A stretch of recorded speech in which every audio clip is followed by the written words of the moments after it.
T minus 30 seconds.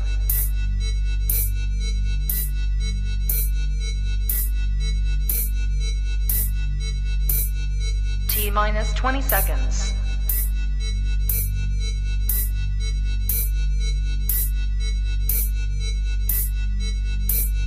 Ten, 9, 8, 7, 6, 5, 4, 3, 2, 1, 0.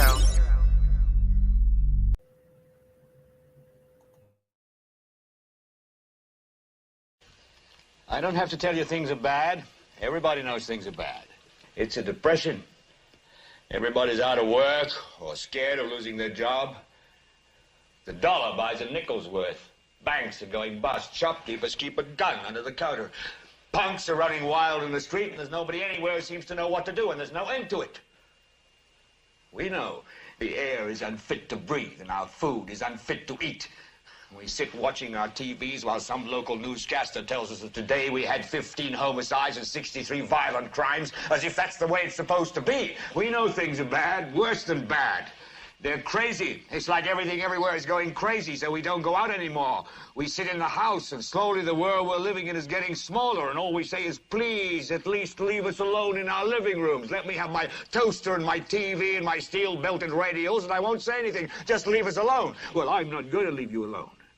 I want you to get mad. I don't want you to protest. I don't want you to riot. I don't want you to write to your congressman because I wouldn't know what to tell you to write. I don't know what to do about the depression and the inflation and the Russians and the crime in the street. All I know is that first, you've got to get mad. You've got to say, I'm a human being. My life has value.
Good morning, good afternoon, good evening, everybody, and welcome to Global Watchman News. My name is Lori Swan. Hope you guys are all doing well. Excuse me. If you're in the live chat, we do ask to keep it family friendly. There will be moderators in there to make sure that we stay within the terms of service put forth to us by the platform we're utilizing today. If you're new to the channel, welcome. Take a minute, hit that subscribe button, hit that bell so you know when we go live. So today's Wednesday night. We do have our panel with us. We have Ernie and Hero, and we're waiting on John. Hopefully, he's just trying to find a stable internet spot so he can join us. But we're going to start on time without him, and he will join us in a little bit. So, hey, Ernie. Hey, what's going on, Lori? How are you?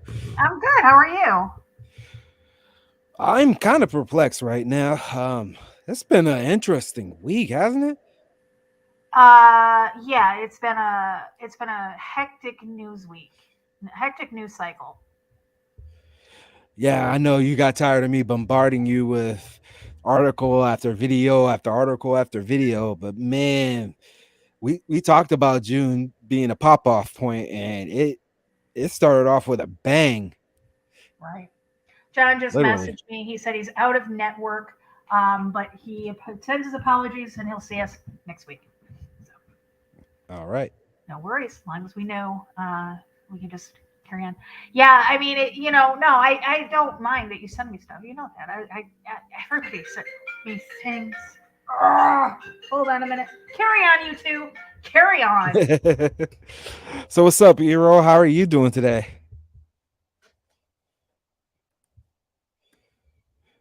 Here, I got you in twice, man. You all right? Yeah, I see that. I guess I'm having like some connection issues. Oh, okay. How are you doing tonight, man? I'm doing all right. How about you? I'm doing all right. Doing all right considering. We got a lot of things to talk about tonight. Obviously you see that title is What in the World is Going On?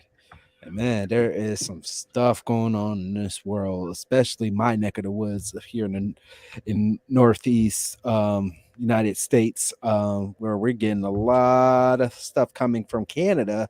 For those of you who don't know already, Canada is on fire, guys. A good portion of Canada has been ablaze, and we're going to be talking about that tonight. And a lot of the smoke is coming into the United States, specifically down through Maine into New York and Pennsylvania, and it's supposed to continue on through tomorrow. So we'll see how long it will take for everything to resolve itself, and hopefully those of you who are living in the Northeast will take the necessary precautions to ensure your safety and well-being of yourself and your families here. um, so Lori got all this stuff right now, so I do appreciate you guys waiting here, but with that said, what's new in your life, Hero? How's the YouTube TikTok thing going on? I mean, it's going all right. Uh, yeah, I'm basically just trying to figure out what exactly I want to do now. Because it's like with the TikTok, I feel like I basically said everything that I really needed to say. There's not like a ton of new information that I could really bring out that no one said already. I feel like a lot of the stuff that I brought up on my TikTok was like new to a lot of people and kind of opened some minds. So I feel like my goal has pretty much been accomplished with that. Now I'm kind of just trying to figure out my own life. Absolutely. And a bunch of your videos went viral, especially the one about Gilgamesh and Nimrod. That one I still get notifications, and that was what, over a month ago that you Yeah, made that? yeah. Yeah, so you got a lot of traffic going on there. So a lot of people are listening to you, man. Whether or not it's something that somebody else has already mentioned, and whatnot, it's always, good to come from somebody that people listen to on a regular basis where they're known trust, so they can get that confirmation too. So um, I wouldn't recommend getting rid of TikTok just yet, until they fully start getting rid of people like permanently, because you do have a voice and people do tend to listen to you. So that's definitely a plus. But having YouTube on the back burner, that's always good to have as well. So you can, have everybody, subscribe to your channel in case anything happens to that too. So give me a second here. Don't pull up my channel though. Oh no, I'm not gonna do that. No, he doesn't. He doesn't want to. He doesn't want a lot of traffic over there, which I can understand, especially. So yeah. Sorry, that was my husband calling me, and I called him back, and he goes, "I'm sorry, first day with brain. Call me when the show's over." It's all good. We was holding it down while you were gone. Yeah, I know you were.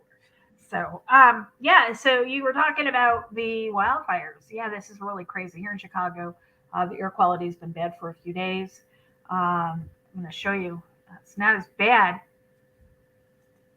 Not as bad in my neck of the woods, but it is really bad in yours. And I have a few things to pull up here just to show you guys. Let's do this first one. Let's try this one here.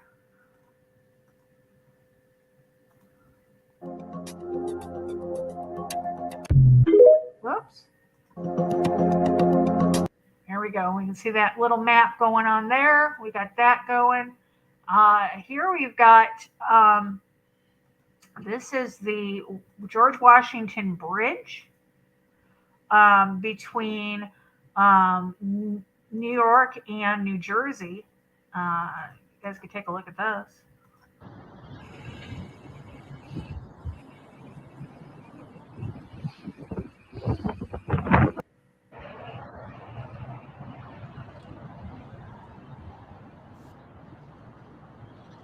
Mind you, it's sunny in New York City.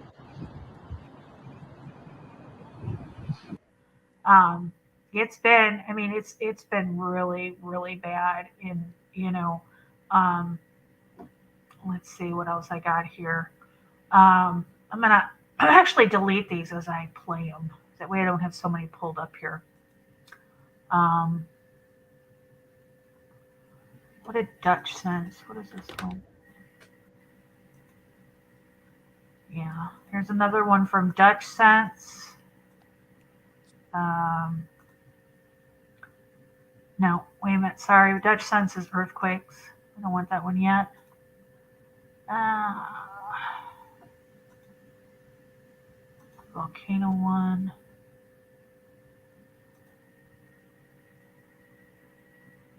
Oh, Yes, as you can see, Lori has I have a a lot ton pulled to up. show I'm us. sorry. I didn't even pull them up. Okay, so I'm just going to go over here and pull these up. Here we have. This is a. I'm gonna tell you guys something. So you know when I've said about how I've questioned the 2020 event that we had, and I questioned the Ukrainian war and their validity, both of them. And you remember I said that, with our social media, the way it's set up, that our news feed should be inundated with, things about showing us about the Ukraine war. We should have been seeing, RIP grandma or RIP Uncle Joe or my kid's sick, my husband's sick, I'm sick, grandma's sick, all this stuff in 2020. And we didn't see any of that. This, on the other hand, my news feed is inundated with people posting about this smoke. Here we have my friend Christine. She says, when I've gone outside, my chest is tight. I have a headache. I don't know what it is we are inhaling, but I can tell you that it's not good. It's yellow outside and smoky, and for me, I feel like I have difficulty breathing out there. I don't have breathing issues. I'm wondering if I'm getting anxiety just because we don't know what we're inhaling. And she posted up here that LaGuardia Airport had grounded a ground stop, halting flights bound for the airport as wildfire smokes from Canada invade the New York City area. Here's another one again for my news feed. Horrible here in New York. Everyone feeling dizzy, nauseous, and head starting to hurt. There's another one right here. Unreal smoke from Canada. This is a Earth Cam showing New York City. This is Manhattan from across the bridge from I think this would be from New Jersey. Looking across, you can see the top is what it normally looks like. On the bottom is what it looks like today. So I just when you question the validity of an event, I think you can pretty much um, use social media as a litmus test. What do you think about that, Ernie? Yeah, it's true. I can tell you firsthand how it's been here. It's not as bad as New York City right now, but it's supposed to be tomorrow night into Friday. Today it was mostly sunny. You can definitely see the sun, but you could not see the sky because it was so foggy. Yeah, exactly. And Canada's not.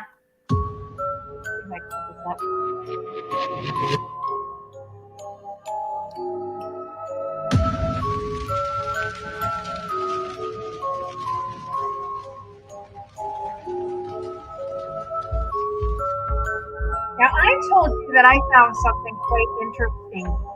Starting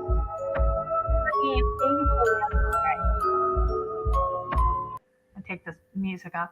Starting the day before yesterday, um, the wind, the wind was coming directly from the north to the south. It was, I mean, literally, we don't have a southern winds in the summertime here. in this part of the country. I don't know about any place else, but I know that the jet stream is usually from west to east, and it comes down and it comes across Chicago and it comes into your area, Ernie. And that's not what I've been seeing the last 2 days. I've been seeing literally it coming in a southerly um, wind pattern, which we don't see this time of year. Well, it's due to I can tell you it's due in part to El Nino being very active during this time of year.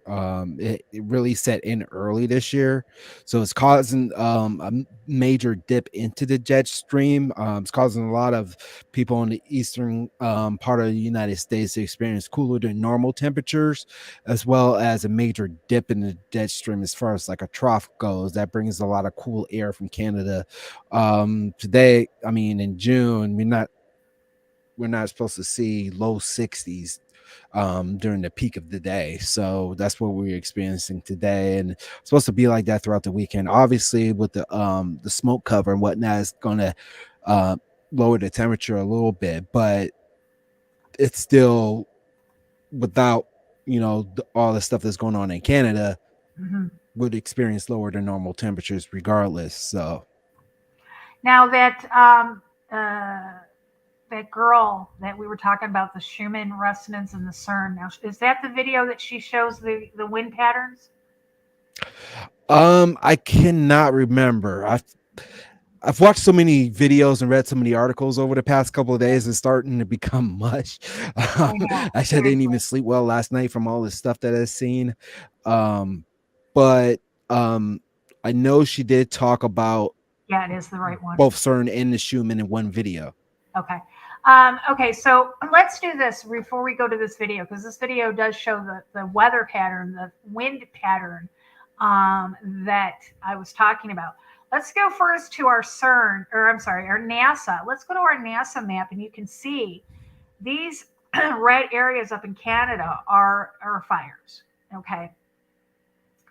And I do have a video where we're going to show you that these fires down here all sparked within minutes of one another. This area right here and this area down here, all sparked within just minutes of one another. And again, I've got so many videos. I'm hoping I can find the right one. Well, if you take a look, if you scroll down to the actual lower 48, you can see that Canada is not the only one experiencing fires right now. There are portions of the U.S. that are pretty engulfed right now. As you can look at by the legend, the big fire symbolizes that the fires is larger than 1,000 acres, especially down in Florida. That has caused concern, one, because we don't know what the fire is. Two, we're not hearing it on mainstream media. Right? We're only hearing about the Canadian fires at the moment. We're not hearing about, here we've got um, New Mexico and Arizona fires. Now, guys, we do have, I mean, we do have this, um, the fire season. It's a little early for the fire season right now. We don't see that too much in this area of the United States. This early in the year. Usually have to wait a little bit to the temperatures get in the hundreds and the ground starts to dry up, and things start to get a little brittle. So that's concerning out there as well. Well, it's also concerning in the Northeast. So not only is the West receiving a high trough, the the Northeast is receiving a low trough. So we're not getting as much precipitation as we should. Yeah. It hasn't rained here for over 2 weeks. Yeah, yeah, that's here too. Is um, my husband asked me the other day if our guys came to mow our lawn, and I said no. I said they didn't come last Thursday, and he said why not? I said because our grass is dead. It's not growing. We have not had rain in maybe 3 weeks. Yeah, I Well, was yeah, gonna. I'm going to pull up the RSOE map, and this is going to show you a little bit better what we're talking about here. We got 50 fires up in Quebec right now, 84 fires a little bit north of Ottawa, 11 fires, 10 fires in the Ontario area, another 9 in the upper Ontario. 16 fires in Alberta, British Columbia, 50 in British Columbia. I mean, we've got serious, and these are the ones right here, the 50, 84, 11, 10, and 9. These right here are the ones that are coming down into this area right here and causing a lot of problems in the New York, Philadelphia, New York City, Boston, down and even into the Virginias. Yeah. Yeah, and with the winds heading south, yeah, it's definitely going to be impacting. I know nobody's really talking about Delaware, but their readings are in some cases a lot higher than what you're seeing in New York during the day. It was terrible. I should send you a picture of what our areas is going to be like, and it's supposed to be like Delaware's air quality index. Yeah, it's supposed to hit over 200 tomorrow, and that's bad. You're typical within the 5 to 15 is usually decent air quality. 200, that's a cause for concern. I mean, looking at dark purples over Cleveland, Ohio area and into Ashtabula. I wish I had my pointer so I can show you. But yeah, those areas are really going to be affected. That's a couple million people in that area right there. Yeah. See, I'm in Northwest Ashtabula, Pennsylvania, so I'm going to get a combination of the two. Yeah, Cleveland, Ashtabula. Well, it's was it Dayton or no? Not Dayton, Ohio. There's I can't even think. Coming up on I-80, coming across I-80 there, into Pennsylvania. You've got Ashtabula, you got Cleveland, you got coming up into the Erie, Pennsylvania area, going into Western New York, all the way up into the Buffalo area, Niagara Falls, Dunkirk, Fredonia, Angola, all those areas down there in New York. High concentration. Even going as far as to central Ohio, into the Ohio Valley there. Right. And the thing is, we're not just dealing with smoke. We're dealing with particulate matter. Yeah. And that particulate matter is going to be settling in the ground. It's going to be settling in the water. So this is just the beginning. Yeah. It's weird because a lot of these people are saying that they're getting headaches from it. I mean, it's one thing, to be affected by it if you have asthma or COPD or anything like that. But we're talking, pretty normal, fairly healthy people who are going outside and getting headaches. And, it's pretty bad. That's a lot of particulates right there looking over at Manhattan. There's a video of a guy saying that he was showing out his window and he said that it was and I'm going to use his words, the air is weird. He said he likens the feeling in the air to 9/11.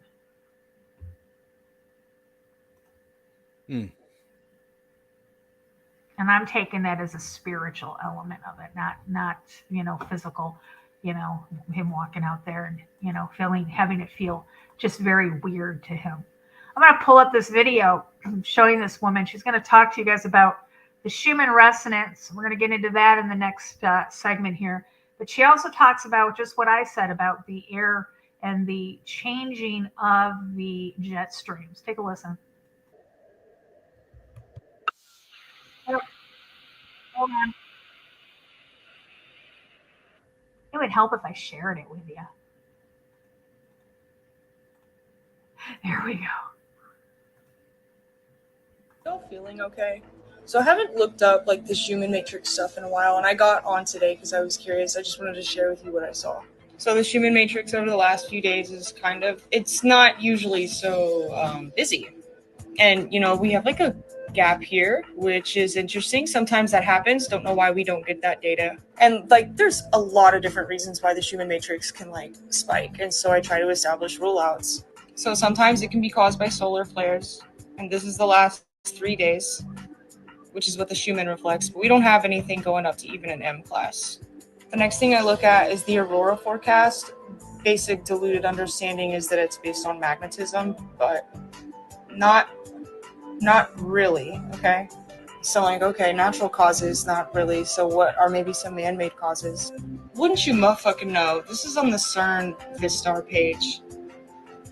They've been doing stuff for a while. When they lit up again. Look at how we also have fucking missing spaces here. I'm not a particle physicist. I'm not a fucking genius. But it is weird. Why are we missing data here? Why did the beam energy go down here? It kind of matches. Also, just a fun note, this is the jet stream.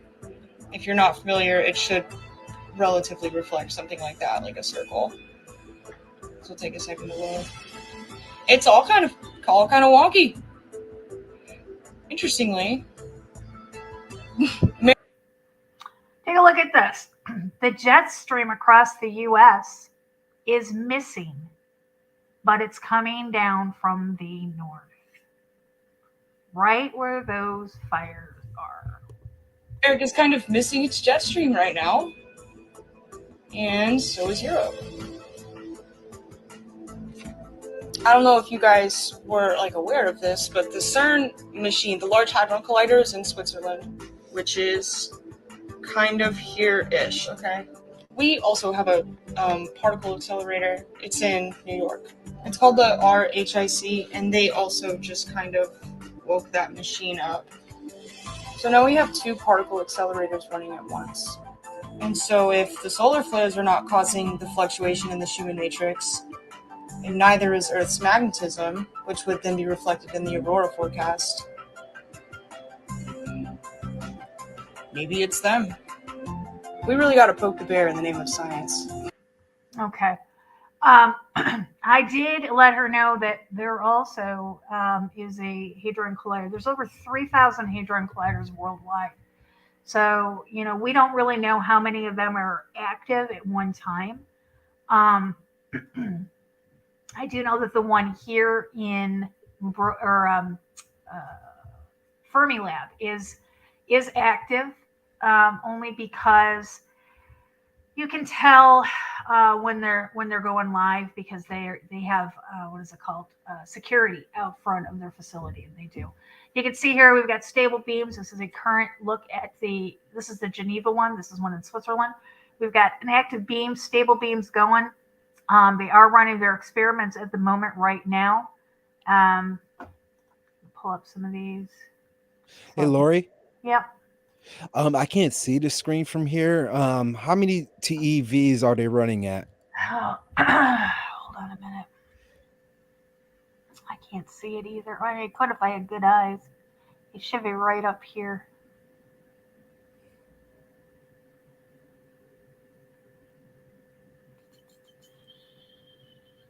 Hold on a minute. Let me. They're running at 67.99 GeVs. It's right here. Okay. 6799 GeVs. I can't remember how many GeVs are in a. Here it is right here. 6799 GeVs. This is the energy that they're doing right now. 6799 GeV. Let me see if I can get a 6799. I didn't turn my light on. GeV. Hold on a second. Capital G. Okay. G, small e.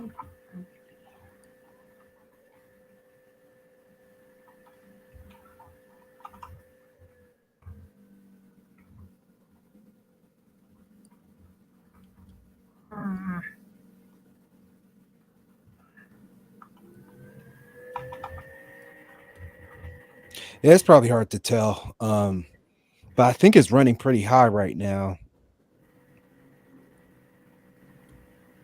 I'm trying to see. Yeah, I don't know. I could pause. It's just telling me the beams. Okay, hold on a minute.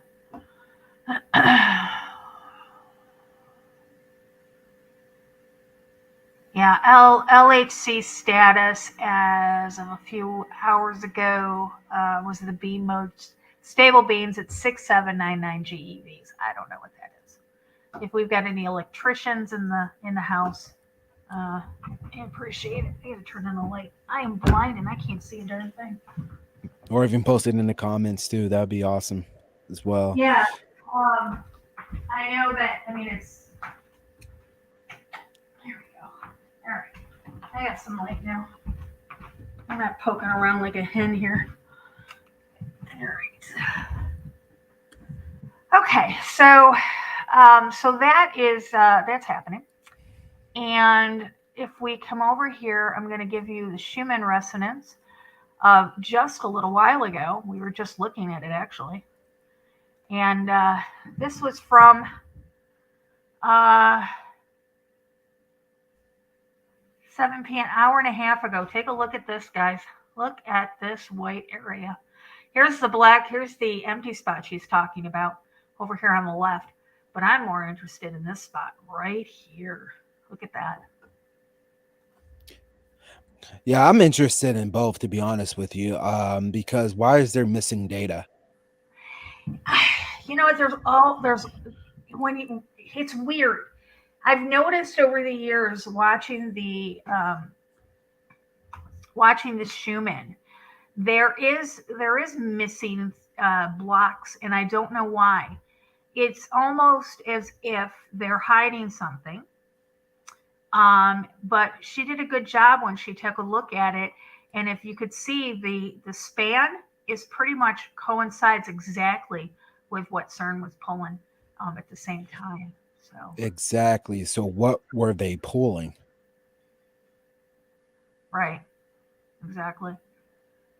1 GeV is 1 billion electron volts. Okay, so we're looking at 600. Hold on a second.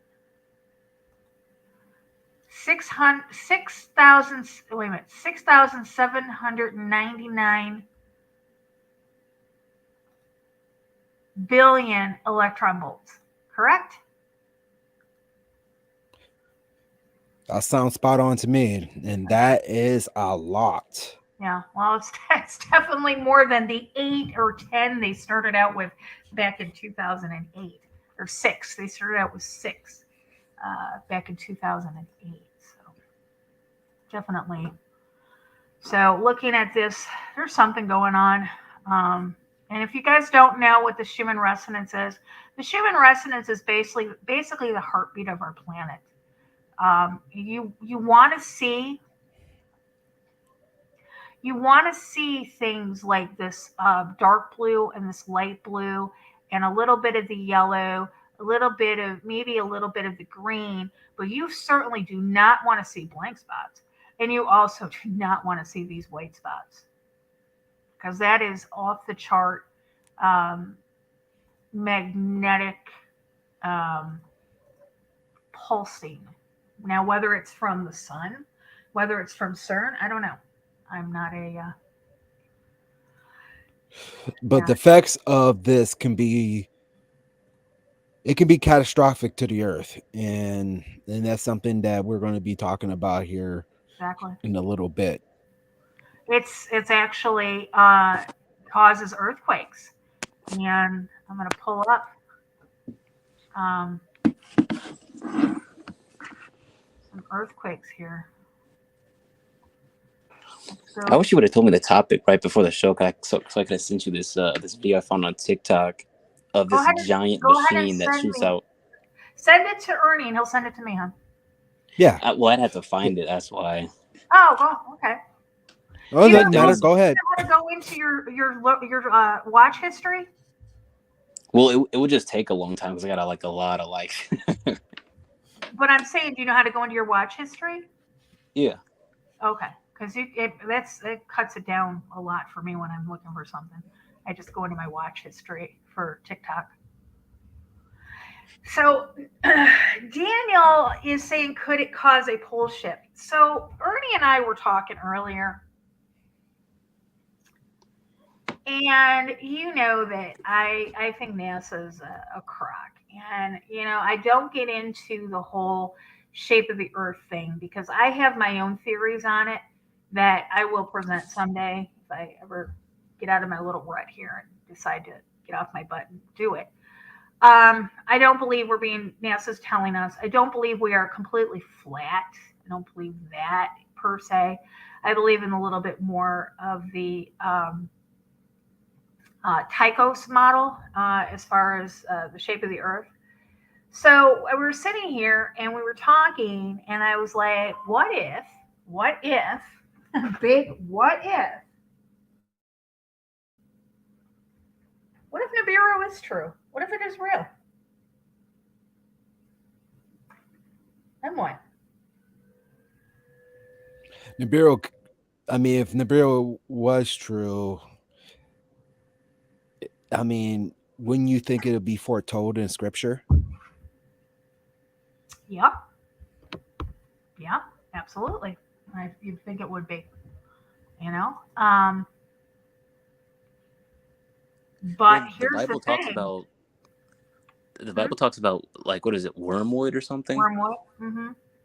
And then we also have all those texts that were taken out of the scriptures and hidden in the Vatican archives. So we're missing a lot of stuff as well. And we have the Hopi Indian prophecies, which talk about, a Nibiru. So, I mean, I'm just saying, what if? Or what if the pole shifts are a real thing? Look, I think we can all agree, even though we can disagree on the shape of the earth, we can disagree on Nibiru. I think we can all agree that they are hiding something, whatever's taking place up in our skies. They are hiding something. They've been doing it with the chemtrails for years. They've been hiding out the sun from us for years. And I don't believe that all these fires starting at the same time was a coincidence. Oh, no. Not at all. Not even a little bit. I mean, some of the imagery that we've both viewed over the past 24 hours clearly shows that. Exactly. And so, this is going to cause a lot of unrest when it comes to earthquakes, volcanoes, and we're seeing an uptick. You were talking about, this one, I think. Hold on.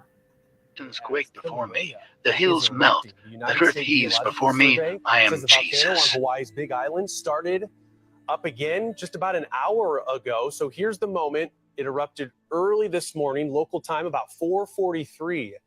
Check that out.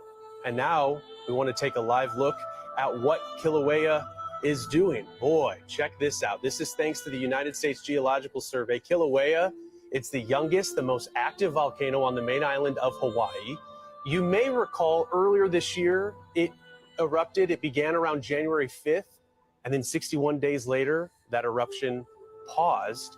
Now we have seen a return to it. In fact, some evidence of maybe a few tremors as recently as May 23rd, close to where Kilauea is located. And we're looking at the caldera there. This is a thermal image on the right-hand side. This is visible, what we see with our eyes. On the left-hand side, if we were measuring the temperature of that caldera, you can imagine just how hot it is. So, of course, we're watching what's going on there in Kilauea.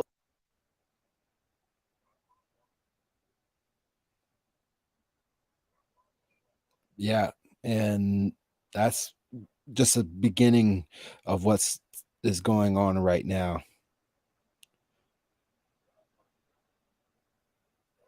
Lori, I think you're muted if you're trying to talk. Oh, crap. That was pretty impressive. Those, I mean, it looks a lot different than it did the last time it erupted. It looks a lot more intense than the last time. A lot more has come up to the surface in a lot more places. Here we have, I pulled this up on the RSOE, Geological Volcanic Eruption. Kilauea volcano erupts in Hawaii, lava confined to crater. Let me see,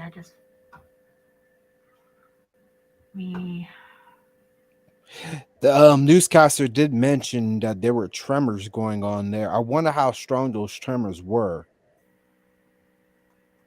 I can pull that up in just a minute. Let me pull this up first, and then I can do that. Here's the big island. Here's what Kilauea is, and you can see that. I mean, it's uninhabited for the most part. People don't live on that part of the island, so nobody's in real danger of it. But still, it's pretty impressive when you look at all of that. Let me see if I can go back here and pull up. Give me just a sec. RSOE. Let me narrow it down to earthquakes. See what we got worldwide. Pull up our event map. And they changed it. So I'm going to do, event list. This is what I want. Event list. And I want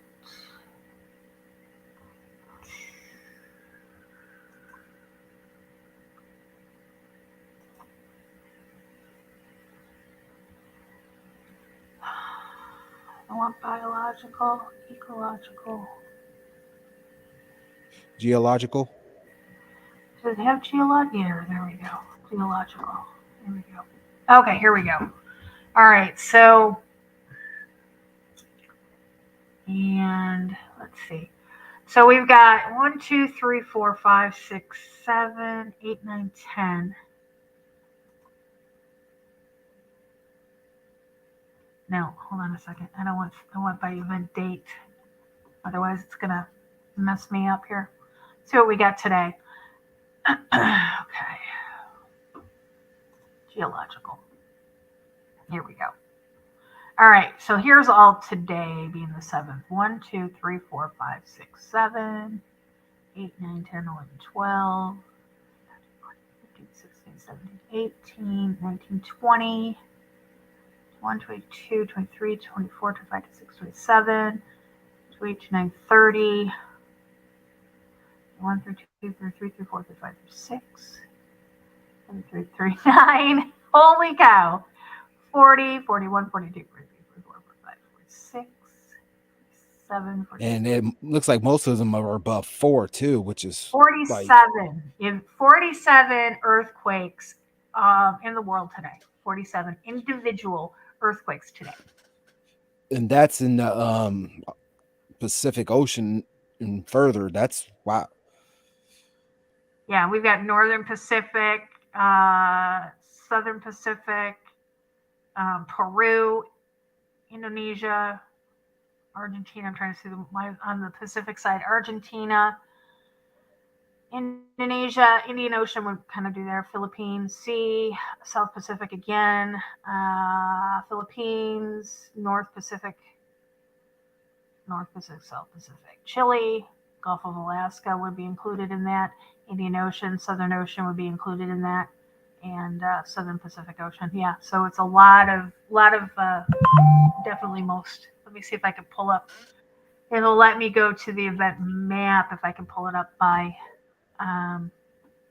earthquakes as well. Let me see. They've changed this. I do apologize, guys. I usually knew how to really go about looking at these, but geological. Here we go.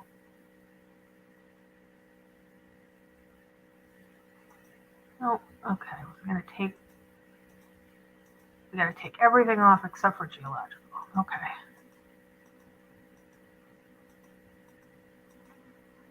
Here we go. There we go. And these are all earthquakes within the last few days. And look how patterned they are as well. Well, the ones around the Pacific Ocean, they seem to always, they love that, what's it called? Ring of fire. They love to go around that, that right here, this fault line. They call that the ring of fire.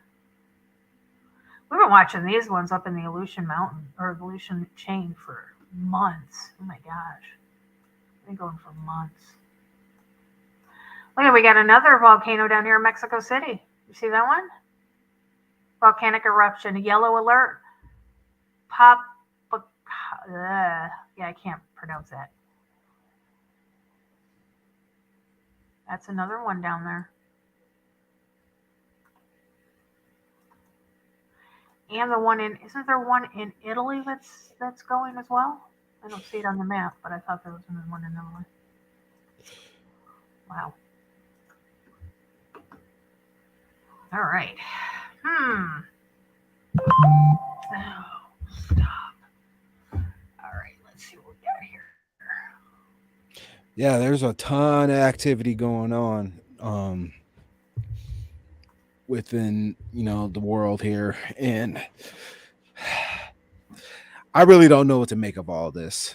I don't know if they're showing all this as a distraction for what's going on, or they're using their tools that they have at their disposal to set up 15-minute cities and just implementing the things that they want to implement come 2030, but they're trying to do it on a quicker scale.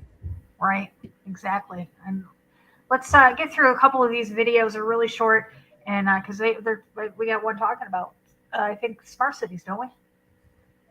I believe so, yes. And going from wildfires to earthquakes, I noticed this pattern today, and I put together a map to kind of highlight the observation that I noticed that has occurred in the last 48 hours. And this black line you see right here are the line of earthquakes that run along the Rocky Mountains. And they're not necessarily huge earthquakes, but nevertheless, these are earthquakes that have occurred in the last 48 hours that form this line right here that runs parallel to the Rocky Mountains. Right here's the Rocky Mountains, or at least in the United States, and there's been earthquakes on the east side of the Rocky Mountains in the last 48 hours. I found that kind of interesting. I also put together this map right here. The green circles represent earthquakes in the last 48 hours, and they're all running along an eastern line along the Rocky Mountains. I found that quite interesting. I've never seen an earthquake pattern like that, and it appears to me that these earthquakes are running along the east side of the Rockies and the west side of the North American Craton Plate. It's just something to pay attention to. We're seeing earthquakes extending all the way from Montana clear down into southern Texas, and there's been an uptick in the Seattle area. I don't think I've ever seen that many earthquakes in the Seattle area at one time, and those are earthquakes in the last week, and some of these are in the last 24 hours. The orange ones are in the last 24 hours. We've even got earthquakes over here in New Hampshire, New Brunswick, and Maine. So there definitely appears to be an uptick in earthquake activity. Yes, there does. Let's see what Dutch Sense has got to say. Oops, where is he? Here he is. Here's Dutch's got to say. I would say this would be some kind of terrorism of some kind, or an attack. Okay, that's too low. We can't hear him, so we're gonna dump that one. Let's see what Mr.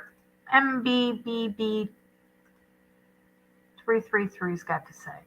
He talks about a little bit of everything here. Hawaii, where these ongoing earthquakes, there's been a swarm out here since the eruption of Mount Kilauea back in 2018. Well, the volcano erupted again in the last 12 hours. We're going to go to the summit cams and take a look at the recent eruption of Mount Kilauea. Also want to take you guys out to the eastern United States, where if you didn't know better, by looking at this map, you would think that there were several wildfires out here in New Jersey, Pennsylvania, New York, and there are none. That's smoke that's drifted down from the Canadian wildfires. A historic wildfire event underway up in Canada that's delivering all kinds of wildfire smoke down into the eastern United States. And the smoke is getting so bad that it's affecting the air quality. It's affecting airplane traffic in and out of New York and New Jersey. For the first time, I'm going to show you guys something over here at Null School. This is carbon dioxide levels at ground level. And honestly, I've never seen green over here on this map. And green's towards the higher end of carbon dioxide. Normally it's down here in this burgundy, maybe a light orange, as you can see here on the map. Look at the light green extending from Wisconsin down through Illinois, Michigan, Ohio, Pennsylvania, and of course in New Jersey, New York, and up into Connecticut. The green is concentrations of carbon dioxide at ground level. Now we're going to look at carbon monoxide, and the carbon monoxide levels are also elevated at ground level in the same general locations as the very heavy wildfire smoke. In fact, the carbon monoxide is thicker over here in the New York area than it is up in Canada. And if you look at the concentrations of carbon dioxide, it's also thicker down here in the United States than it is up in Canada where the actual wildfires are. In fact, those carbon dioxide levels are the highest anywhere on planet Earth right now as I do this video. So an unprecedented event going on with regard to these Canadian wildfires and how these wildfires and wildfire smoke are having a huge impact on the United States. But first, over here at the homepage of the website, today's feature photo was sent in by Jonathan out of Berlin, Connecticut. This too is of the sun behind wildfire smoke in Connecticut. And some of the photos that you guys are going to see, you're able to see sunspots on the earth-facing side of the sun, courtesy of the thick wildfire smoke acting like a solar filter. Checking in on the GOES X-ray flux over here at the Space Weather Prediction Center, you can see one strong M-class solar flare in the last 12 hours. Here's looking at the earth-facing side of the sun, video footage submitted by Scott from this morning around 6 o'clock in the morning. And this is, of course, the earth-facing side of the sun. There's the sunspots that produced the large M-class solar flare this morning. A little over 12 hours ago, it was Earth-directed. It sent a shockwave that was absorbed in the ionosphere above Africa, did create brief radio blackouts, and there was another one not too far behind it. So the sunspots that we're seeing here are starting to gain some momentum as we've seen a couple of strong solar flares here in the last 24 hours. Hopping over to the Yellowstone supervolcano caldera, looking at the seismographs that monitor the mighty supervolcano. Earthquake activity has slowed down a lot compared to what we've seen in the last 2 or 3 days. Looking at a little bit of magma intrusion around the caldera, but nothing major going on at the present time. Coming over to poweroutage.us, still over 10,000 customers in Texas without electricity, going on almost a week straight now. I don't know what's going on. I don't know if that's weather related or not.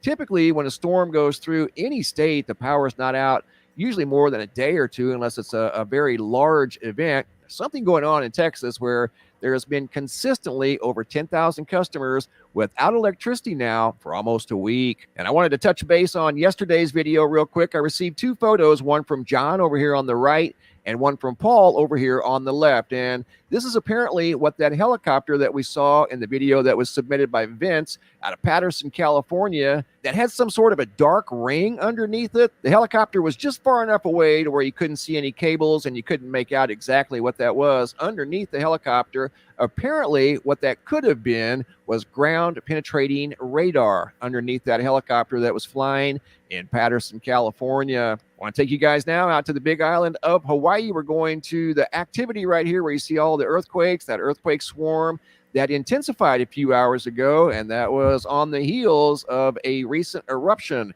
of Mount Kilauea at 4:43 local time in the morning. During the overnight hours, there was a quake swarm, or at least it intensified. And here's a look at the eruption in fast forward at Haley Mau crater from the USGS live cam that monitors the summit 24/7. And you can see the magma that turns into lava once it comes out of the volcano. Inside the volcano and underground, it's called magma. Once it exits the volcano caldera, it becomes lava. It's a different name outside of the volcano than it is inside the volcano. So there's the lava flow right now. It's contained to the summit of Mount Kilauea. The last time this erupted back in 2018, the lava went down the slope and traveled all the way to the ocean. Don't know if that's going to be the situation here, as this just started a few hours ago. But lava is flowing out of the crater atop of Mount Kilauea. And here's a wide angle view of the crater at the summit of Mount Kilauea. So once again, a new volcano eruption on the big island of Hawaii. I have some new photos I want to share with you guys from the eastern United States, especially the northeastern United States, where this smoke has been absolutely atrocious. And it's not only affected there, but it's affected Wisconsin, Minnesota. I'm going to pull it back for just a second because I'm going to show you guys. This right here, Brookhaven, New York, this is where the other Hadron Collider that is currently active is located. Just wanted to put that out there for you guys. The eastern United States, especially the northeastern United States, where this smoke has been absolutely atrocious. And it's not only affected there, but it's affected Wisconsin, Minnesota, multiple states, Michigan, Illinois, Virginia, Tennessee, Ohio, Indiana. Again, there's higher concentrations of carbon dioxide and carbon monoxide in these areas, the highest of anywhere on planet Earth. And here's some photos and video footage from these areas right in the middle of all this very thick wildfire smoke, very persistent wildfire smoke.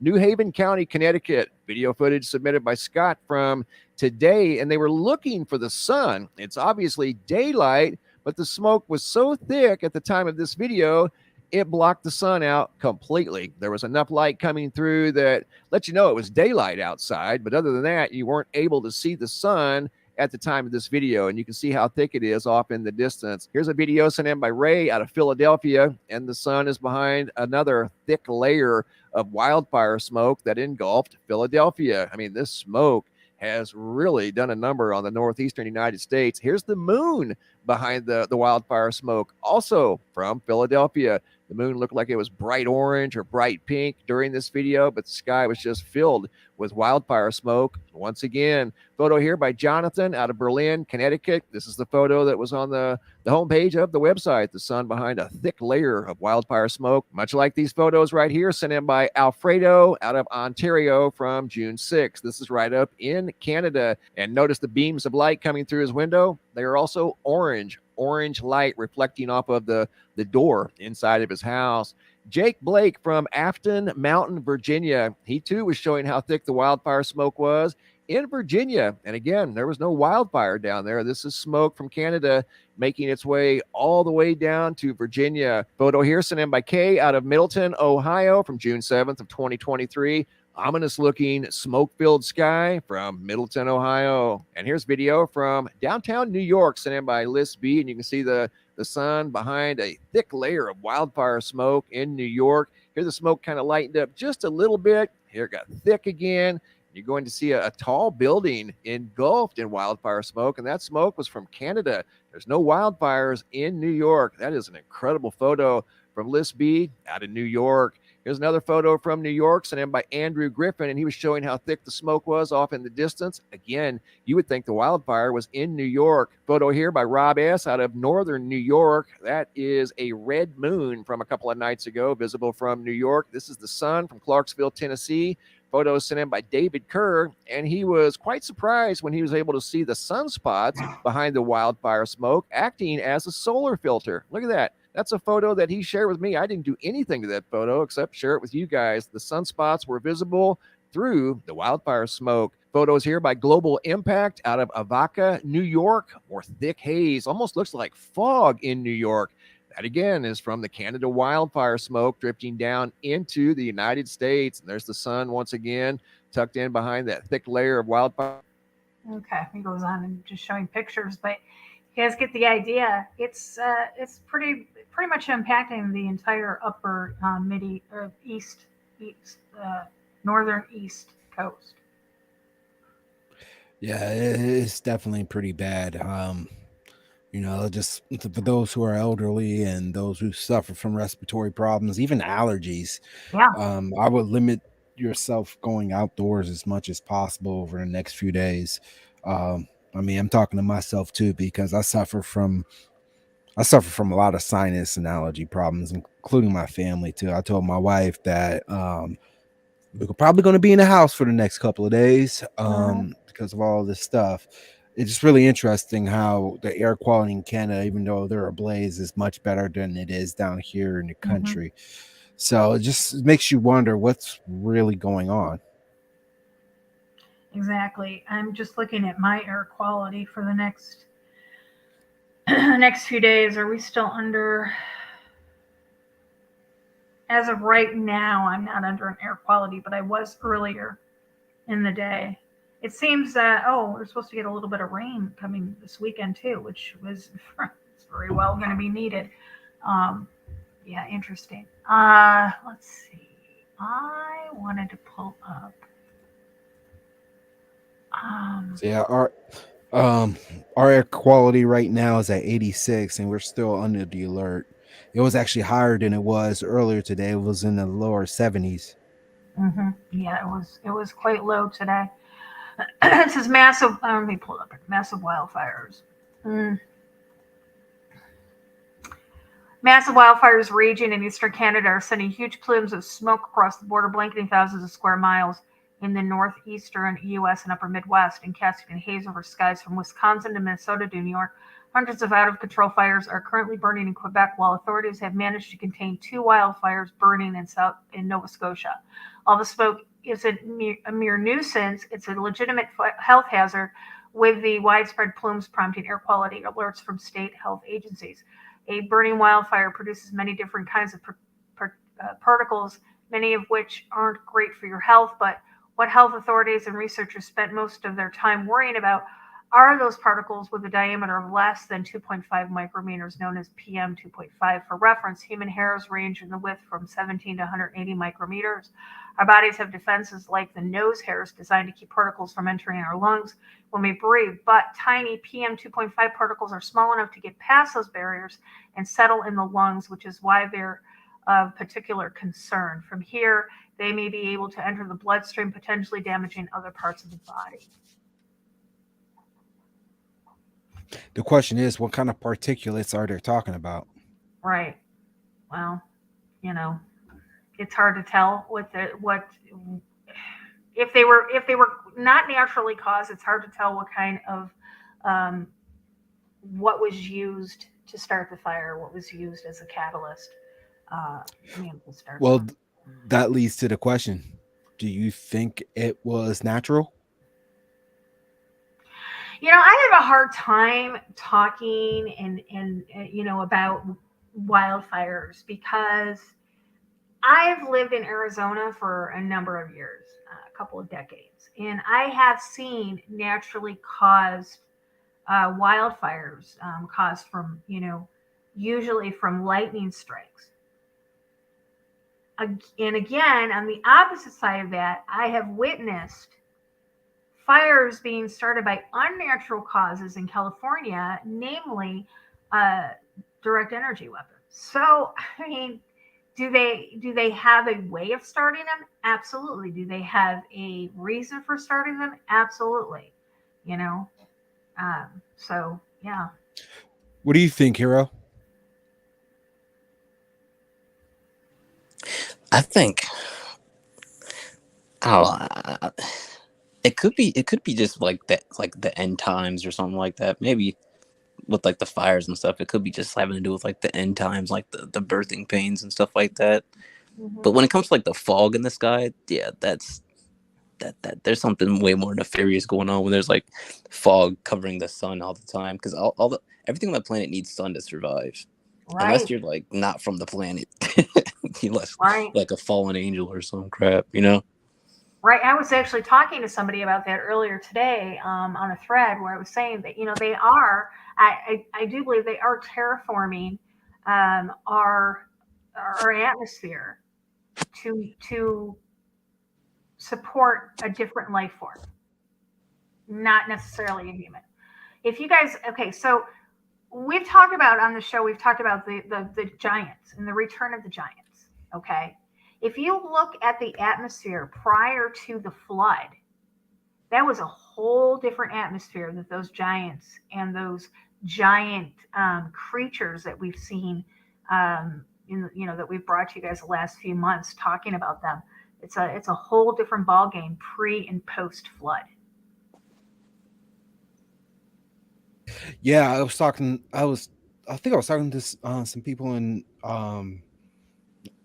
our group chat, and we're talking about maybe the people such as the Anunnaki or the reptilians are telling their governments to terraform the land so they'll be able to come up and be able to breathe. I mean, just keep in mind, thousands of years ago when they had those massive trees and massive beings roaming the earth, there was a higher amount of CO2 gas in the atmosphere because plants use that to grow abundantly. And maybe that's what they're causing that to happen here in the United States. I mean, we talked about it time and time again, how the United States is primed to be destroyed. And it is, we firmly believe that it's Mystery Babylon the Great and Mother of Harlots. So what happened with Babylon, as predicted in the Bible, it fell. So with this.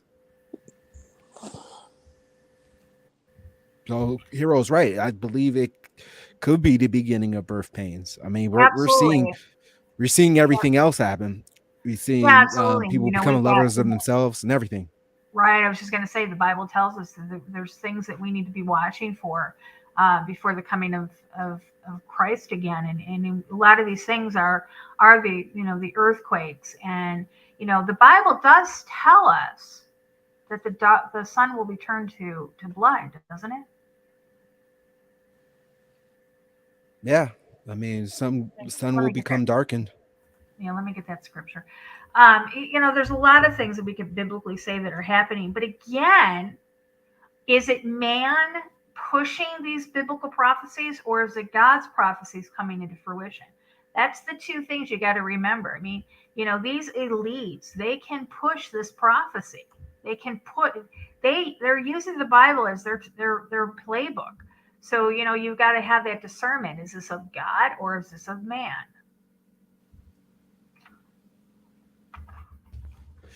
Yeah, we have to. But it could be a combination of both. It could be God allowing man to do this. Right. Exactly. I mean, he did say the four winds of the earth will be unshackled, right? Yeah. I don't know. There's just so much happening right now. Acts 20:20. Okay, hold on a minute. 20.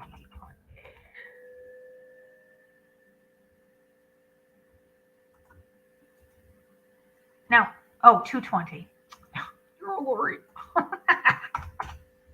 Acts 2:20. Acts 2:20. The sun shall be turned to darkness and the moon to blood before the day of the Lord comes, and the great and magnificent. The sun will become dark and the moon will turn to blood before the great day and glorious day of the Lord arrives. Yeah. I mean, you could say that, this is not supposed to happen until after the tribulation. But I mean, again, we're seeing all these things that lead us to believe that that things are progressing like we said they were going to be, especially this year. Let's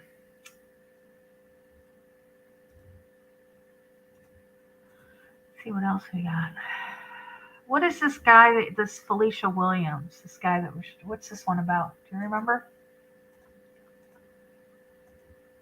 Forest fire, Nova Scotia. Let's see what this one is. I don't remember what this one is, so.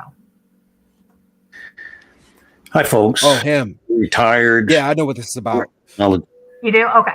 Just from the Department of Resources. I have 29 years experience fighting forest fires here in Nova Scotia. What's that? This gentleman here is actually a former firefighter who has years of experience, and he talks about how he and some of his fellow firefighters who were retired offered to help, and they denied them helping. They allow foreigners to come in to fight the fires where they have experience in that land and how to handle it. Oh, wow. Okay.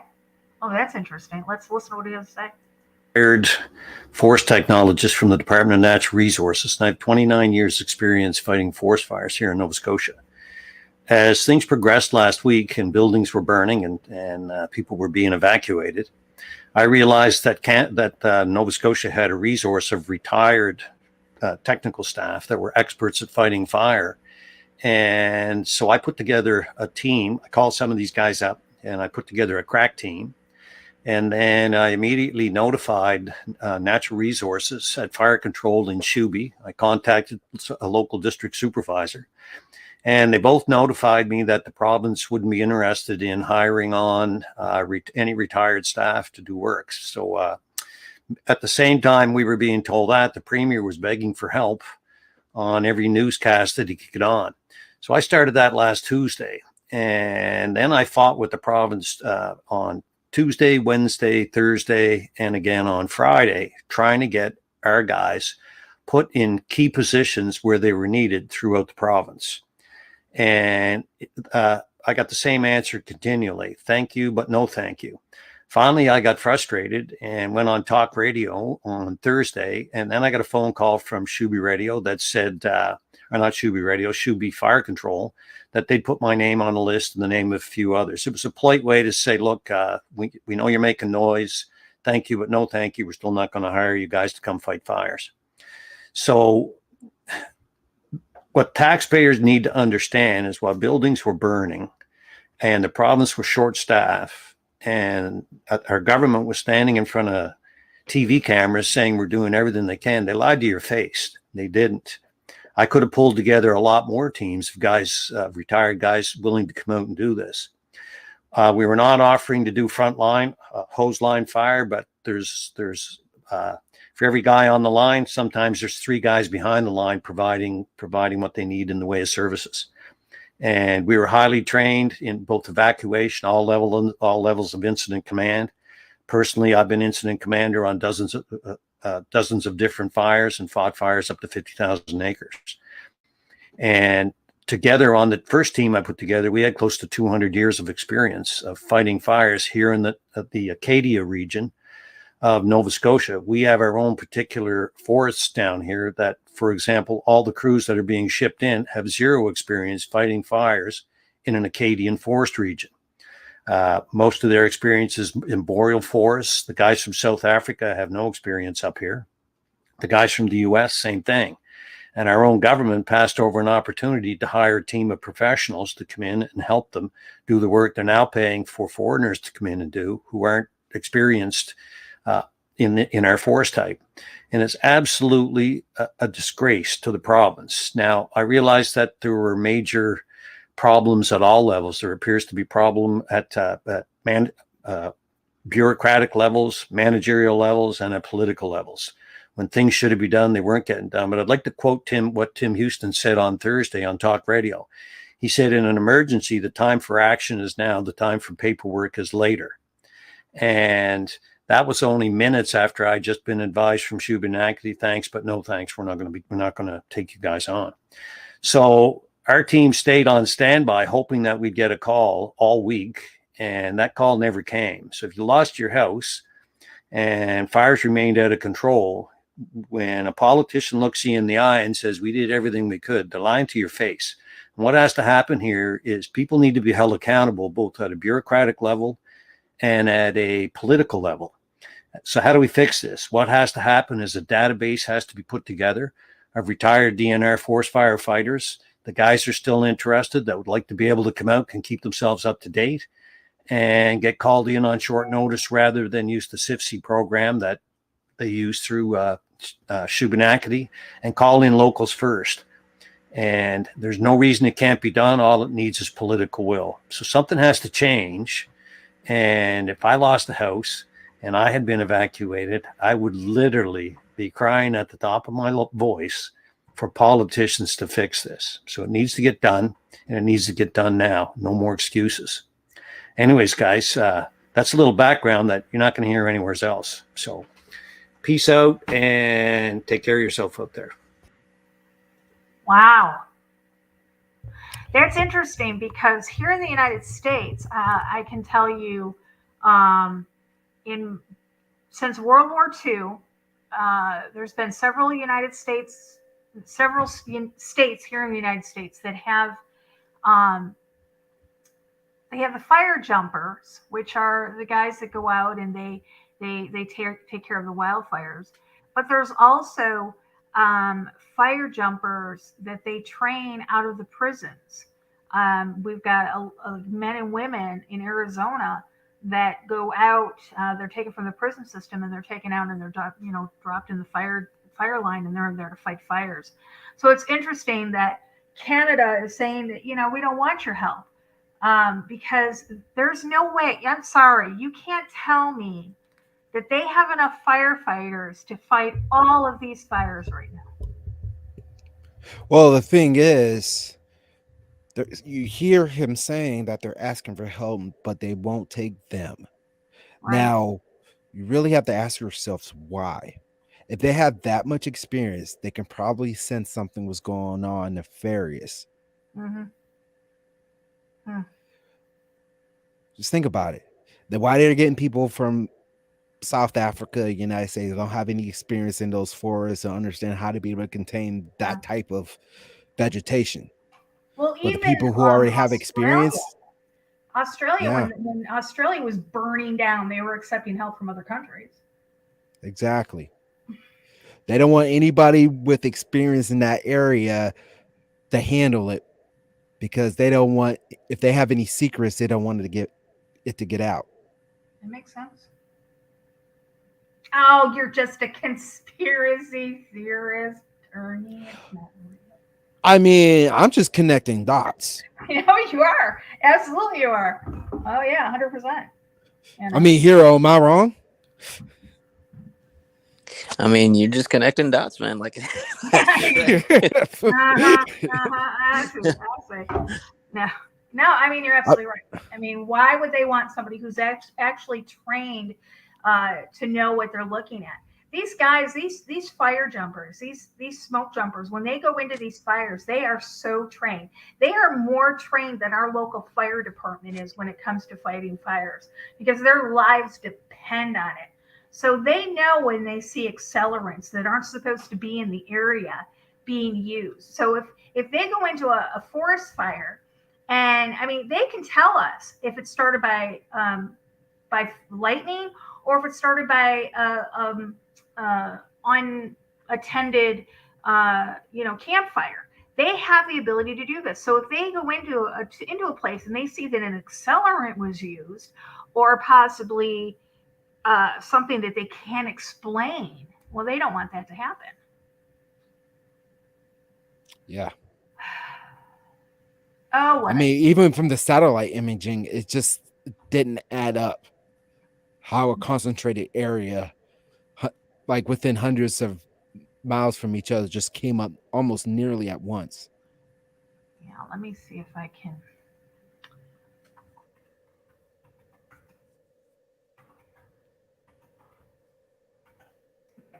Find anything on Twitter. See if they got on Twitter. Yeah, I sent you one as well. Yeah, I found the one that I was looking for. Check this out, guys. Oh, okay. Insane. All of Southeast Quebec. Look at this. You see this? All of it. You see, All of Southeast Quebec just caught on fire, guys. Look at all of them starting at one time.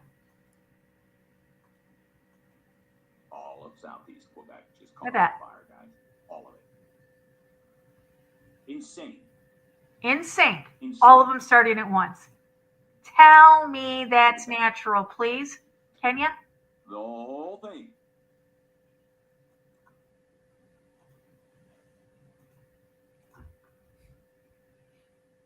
Natural?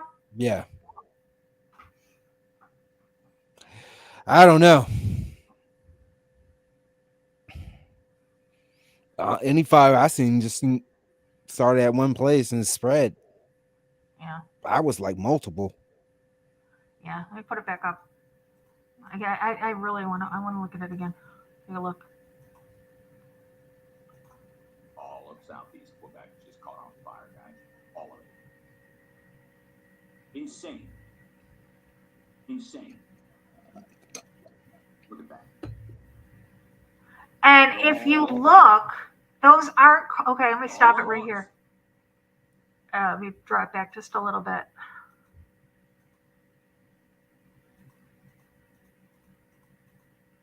Right here. There's no lightning strikes. There's no clouds over that area.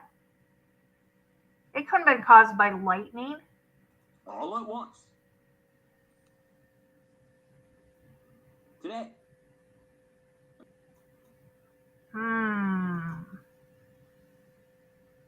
There's another one. Take a look at this one.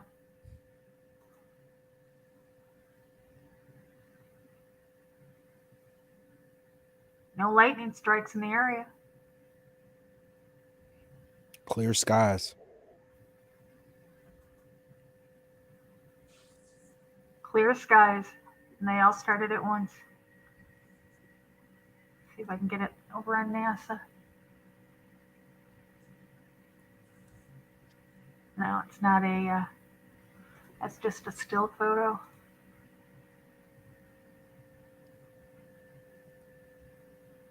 Another one. All of it. Insane. Insane. Look at that. The whole thing. All at once. Today. And that's probably why they don't want those professional firefighters in that area. Yep. Looks like bug bombs were set off. Yeah. Yeah, nothing to see here, folks. No, nothing to see. Yeah. Crazy, huh? Oh, yeah. When I first saw that, I was like, you've got to be kidding me. Mm-hmm. Man, next question is why? All right. Well, and I think we know where we're headed. Yeah. Well, you know, I mean, if they can destroy areas of the country through fire, through contamination, they're going to do everything they can. I am trying to. Okay, I already did that one. I already did CERN. I already did that one. I already did that one. Okay. I did that. Let's go to hurricane season. Let's end on that note. So for the last segment, let's go to hurricane season. You brought up something that I can't seem to find, but you had said something. Normally during hurricane season, we watch the hurricanes being formed off the coast of Africa, travel across the Atlantic Ocean, picking up speed. We decide wherever they're going to go, you know, up north, they're going to go south, they're going to hit the islands, they're going to hit the Gulf, they're going to hit Florida, they're going to hit the East Coast, wherever it may be. I heard now that they're not going to be forming off the coast of Africa. They're going to be forming off the coast of the United States? Not necessarily. Now, the way El Nino set up, there's going to be a lot of much more cooler air going over the warm waters of the Atlantic. So storms can form off of the coast of Africa, but something strange is happening in which hurricanes can still form in the Gulf, but a lot quicker than anticipated. Now, I've seen a couple videos on it and I was able to source it, but I can't find it anymore since it's been a couple of days. I should have sent it to you. That is my fault. But it was showing about how the normal time frame from when the tropical depression forms to a hurricane gives people ample time to move, but it seems like hurricanes are going to start forming at a much more rapid pace. Okay. If that makes sense. Right. And I did find this it's called the 1-2-3 rule. It's the Mariners 1-2-3 rule, also referred to as the danger rule, and an important guideline mariners follow to keep out of tropical storms or hurricane path. It refers to the rounded long-term National Hurricane Center forecast errors of 1, 2, and 300 nautical miles at 24, 48, and 72 hours. So now you're saying that this is going to be sped up?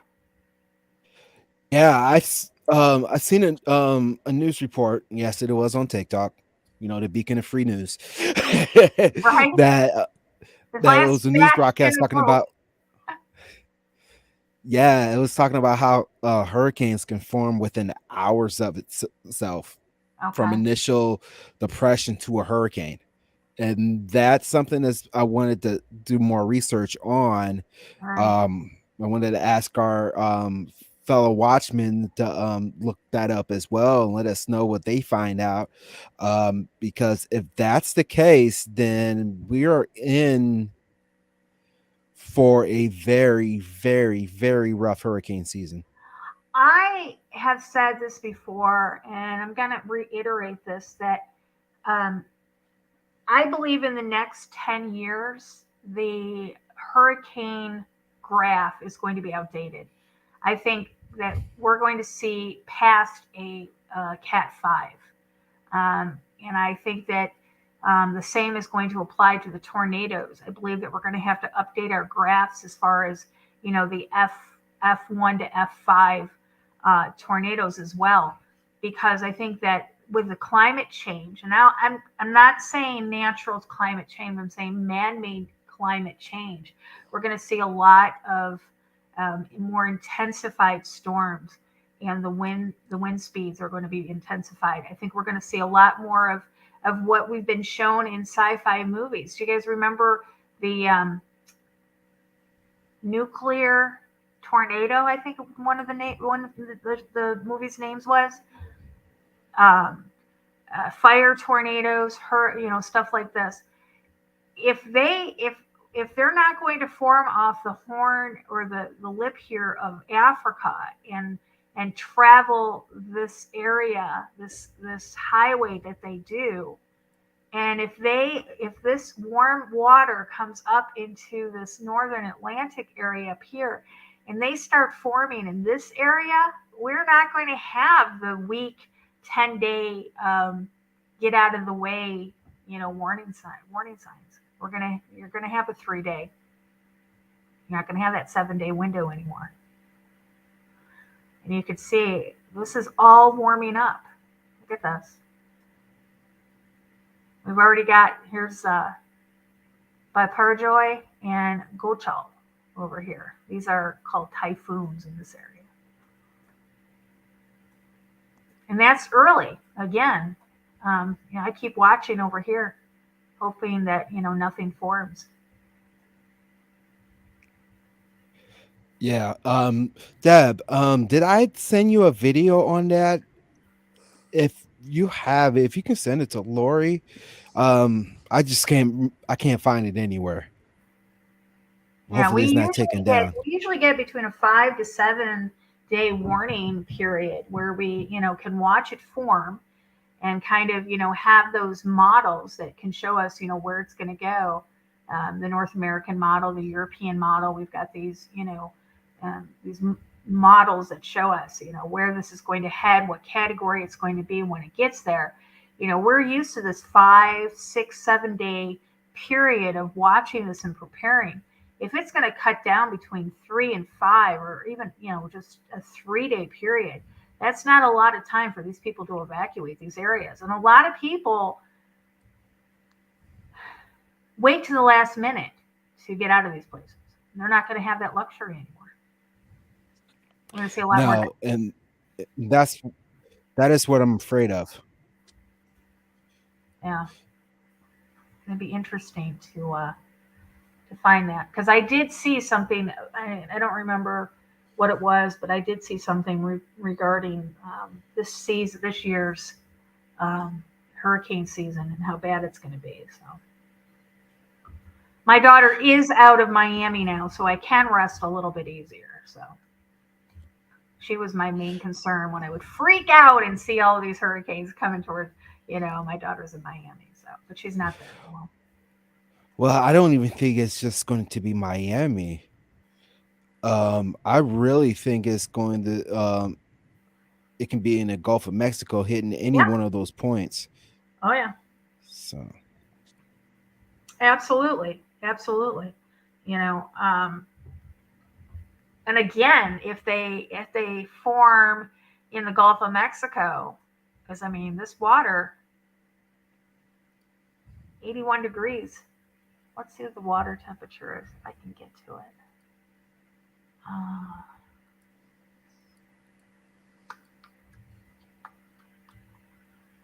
I can't get to. No, I don't have. Let's check the air quality. Look at this air quality, guys.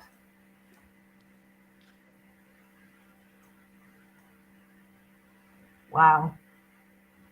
That's the air quality. Yeah, that's terrible.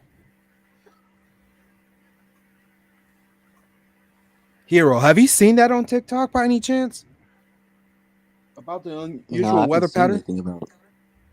I haven't really seen anything about air quality. I just remember there was that weird trend where people were talking about the fog is coming or whatever. You remember that? Oh, Ooh. I do remember that. Yeah, that was weird. Refresh my memory. What was it about? That was um, where they were saying, go in the house and, don't go out. There was a fog coming, and it was when you would look at it, it would look like it was like these things that are moving, like they were like alive, like these like little teeny tiny insects. But when you pulled out away from it, it looked like fog. When you zoomed in, it was like, and it wasn't particulates, and it wasn't like moisture or anything. It was just like these things moving around. It was really weird.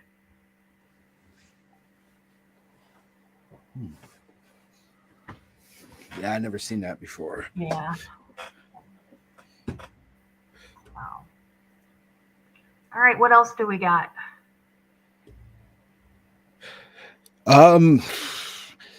I think that's enough, to be honest with you. I mean, geez. You didn't find anything? Um, Okay, thanks, Debbie. If we find something, we can always come back on. yeah, and I just really think everything is geared towards migrating everybody to centralized areas for the form the smart cities. I really think there is. I think I sent you a couple videos on that as well.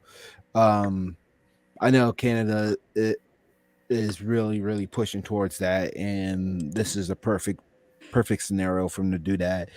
And obviously, with the United States, they really just want to get rid of us.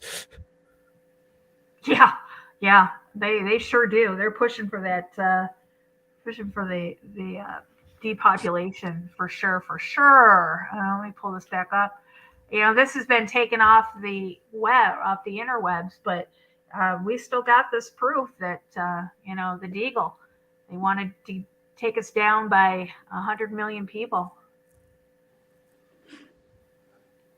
Yeah, and I really think, well, the Bible tells us that it's going to happen. Oh yeah. 2025, this is what Deagle says.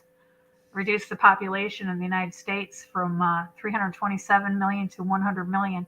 That goes along with the Georgia Guidestones. Right. And here's the thing: the date that they have on there is correct. It's not just going to happen at once. This is progressively going to happen. So we're going to start seeing this. It's going to be a continuous thing up until they reach their destination. And what John always tells us, Big John always reminds us that we are on an 8-front, war here. They're hitting us, bombarding us with things. Ernie and I were saying before we went live, what are they trying to hide from us? What are they trying to do? I firmly believe they're trying to hide something in the sky, whether, I don't know what it is, whether it is Nibiru or whether it is wormwood or whatever. They are hiding something in the skies. Depending on what your belief is, if you believe we're on a flat earth, and I can't reconcile it with the Bible as far as with the wormwood. Wormwood's got to come from somewhere. So, Yeah, I definitely agree with you there. But why the northeastern part of the country? I just kind of thought of something. Can you give me a sec? Yeah, absolutely. Okay.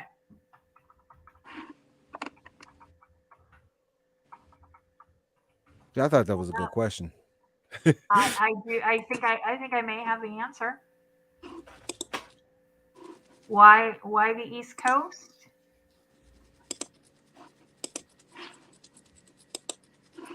Remember the Illuminati card game, guys? Remember the meteor strike off the East Coast? Shut up. No way. There's an Illuminati card right there. Meteor strike. Look where it is. Look where it's going to strike.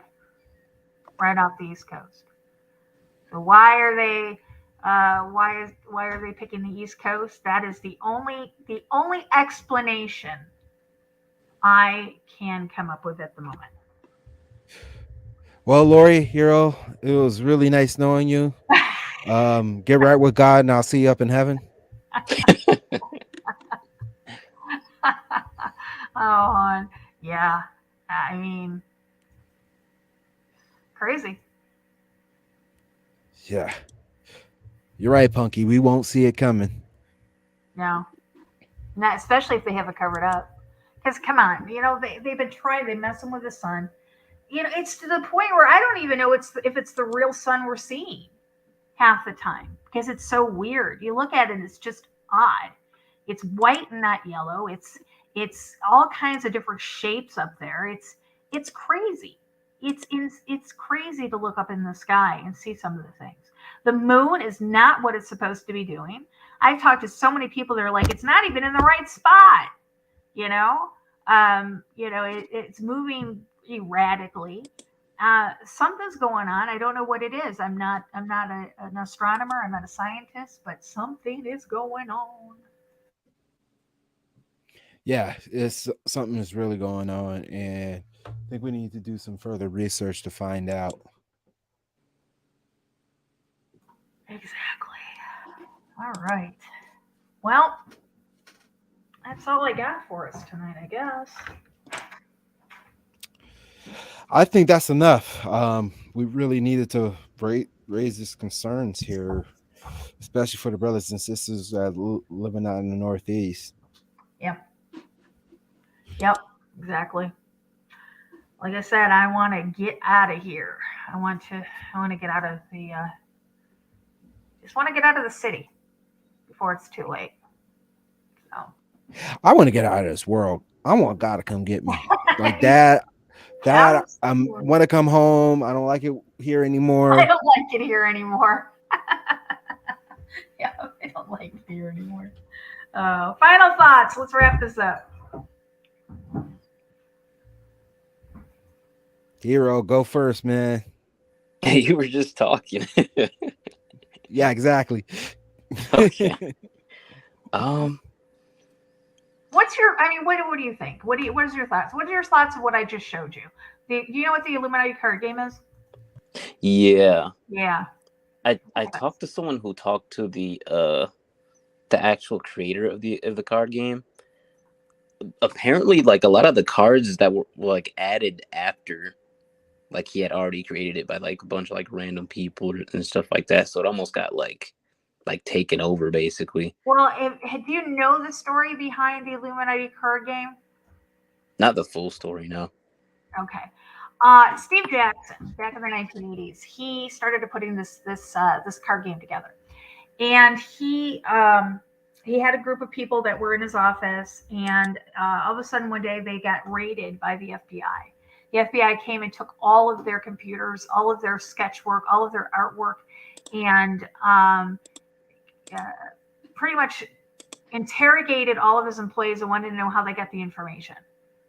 And Steven Jackson pretty much told them that how they got it was through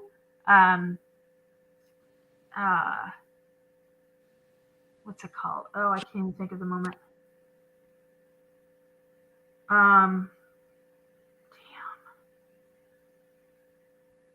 Remote viewing. He got it through remote viewing. And that was how he came up with these. And so they finally gave him back his drawings, but never gave him back his computer. So when he put this out, the game, back in the 1980s, he put it out. He put out the original ones. But since then, there's been several different editions that have put out. I actually have one of the editions. that don't have the originals, and a lot were added to it. So unless you have the original one, which I'm real careful when I pull up pictures of it because I know what's on the original one and I know what's on the different editions. But this meteor strike is one of the original ones, and so, but that's the story of Steve Jackson. Remote viewing was how he claimed it was happening. Is that who you spoke with? Was Steve Jackson? No, it was one of my friends spoke with them. He said that and it was my exorcist friend. He said that guy had a lot of demons on him or something.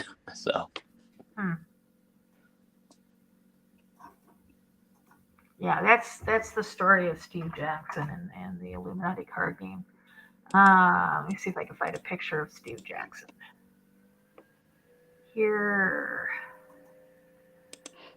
he is. Oh, Steve. Good old Steve.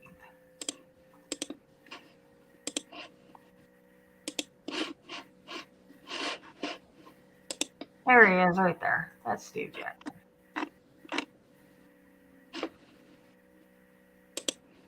So, Lana? All right. So, yeah, that's, what do you think about that's a possibility? Because I mean, in your area, are you getting, if I'm getting in my area, I know you're getting this in your area because you're north of me. Yeah, allegedly I'm north of you, so. Allegedly, supposedly, maybe not. But I'm not getting a lot I like out here, to be honest. Okay. You might be a little bit northwest of me then. I don't know exactly where you are, to be honest. I don't know exactly where you are. I just know the vicinity. So Okay. We do know for a fact that Ernie is getting it in his area. So Ernie, let's put over you. What's your final thoughts? What do you think is going on? What do you think that was going to happen next, and what should we do? Well, as far as the air quality goes, I just checked it. It's at 101 right now. Actually, 103. So, and it's steady rising. Before the broadcast, it was in low to mid 70s. So it's progressively getting worse. So things are coming over into my area. They're predicting that the air quality is going to be up to 200, which is pretty dangerous, especially for those who have respiratory and allergy issues. But you know what? We expected stuff like this to happen. I'm not worried about it. All my fears and worries are casted upon the shoulders of the Lord. He will guide us and protect us. If not, and I will just meet him back here once everything is done and be able to be with him for 1,000 years. So I look at it like this, stuff like this is going to happen. It's going to happen rapid, and it's going to happen worse than this. And if you don't have your house in order, if you aren't saved by the blood of our Lord and Savior Jesus Christ and written into the Lamb's Book of Life, you are risking your eternal soul. That's right. I mean, because you think this is bad, just wait until what's coming in the very near future.